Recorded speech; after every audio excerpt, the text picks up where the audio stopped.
used to be more slutty, for lack of a better word. Like there wasn't so much control over women's sexuality. So then there was this transition to agriculture, which is what I see that curse symbolizing. And that introduced this way of thinking where women are property and hence where women's sexuality is policed, their childbirth is policed.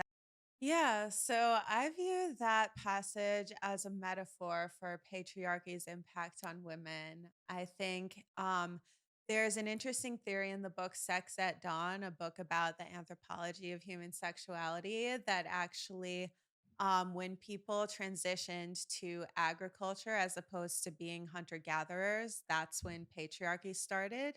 And so there's an interesting parallel between that and Adam and Eve because it's about your husband will rule over you. So I really see these things playing out today in the normalization of pain, such as period pain and pain during first time sex.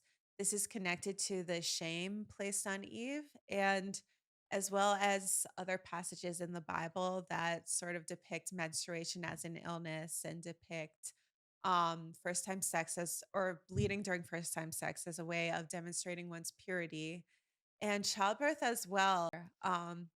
But in short, we still have these subconscious religious ideas of women being punished, and that impacts our idea of what it looks like to live in a female body. Yeah, I think women's bodies are speaking out and alerting us to the fact that we live in a society that does not value women's health and women's pleasure. And I think our bodies are pissed off about that.